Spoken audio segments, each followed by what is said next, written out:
जय श्री कृष्णा दोस्तों, स्वागत है आप सभी का ज्ञान सारांश यूट्यूब चैनल में। दोस्तों, आज की इस वीडियो में जानेंगे कि आखिर क्यों कहा जाता है कि जो होता है अच्छे के लिए होता है। इस बात को समझने के लिए हम एक बहुत ही अच्छी कहानी सुनाने वाले हैं, तो वीडियो में अंत तक बने रहें और कहानी को पूरा सुनें। और यदि चैनल को सब्सक्राइब ना किए हों तो चैनल को भी सब्सक्राइब कर लें।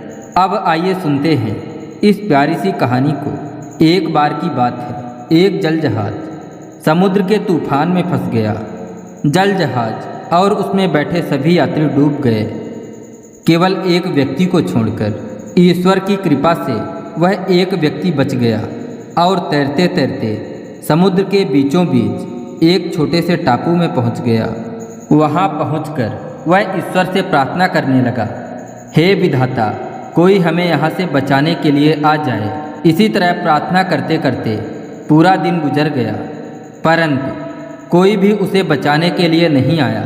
इसके बाद वह वहीं रेत पर ही सो गया।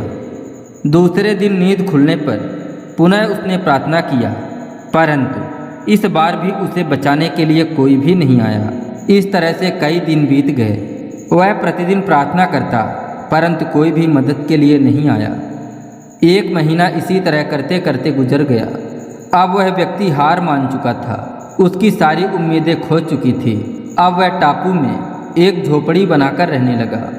वह टापू में रहकर नारियल का पानी पीता, जंगल के फल खाता तथा मछलियों का शिकार कर मछलियों को खाता। एक दिन वह मछली पकड़ने के लिए आग जलाया, तब लकड़ियाँ खत्म हो गई। इसके बाद वह लकड़ी लाने के लिए बाहर निकला और जब वह लौट कर आया तो उसके झोपड़ी में आग लग चुकी थी। अपने झोपड़ी को जलता देख वह बहुत उदास हुआ तथा ईश्वर को कोसने लगा। उसने कहा, हे ईश्वर, तुम बहुत निर्दयी हो। मैंने तुमसे मदद मांगी, परंतु आपने हमारी सहायता के लिए किसी को नहीं भेजा। तब मैंने अपने रहने के लिए एक झोपड़ी बनाया, जिसे भी आपने जला दिया। हे विधाता, आप बहुत निर्दयी हो। इस तरह वह व्यक्ति पूरा दिन ईश्वर को कोसता रहा। रात हुई तो वह बाहर रेत में ही सो गया। सुबह जब उसकी नींद खुली तो एक बड़े से जल जहाज को सामने पाया। उस समय उसे अपनी आंखों पर भरोसा नहीं हो रहा था कि कोई उसे बचाने के लिए आ गया है। वह जल जहाज में चढ़ा और जल जहाज चलने लगा।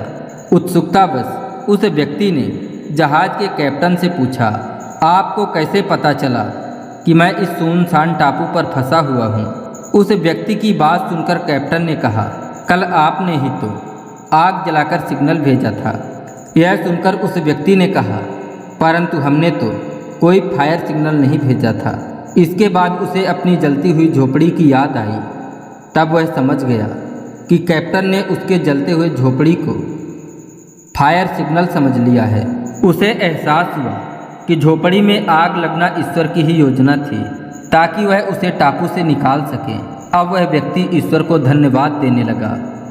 दोस्तों, हम अपनी सीमित बुद्धि से दुनिया को देखते हैं और ईश्वर की योजनाओं को समझ नहीं पाते।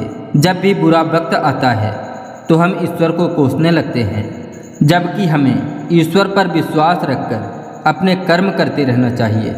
जब भी बुरा वक्त आए तो हमेशा याद रखना, इसमें ईश्वर ने आपके लिए कुछ अच्छा सोच रखा है, जिसका पता आपको सही समय आने पर लगेगा। इसलिए कभी हार मत मानिए और अपने अच्छे कर्म करते रहिए।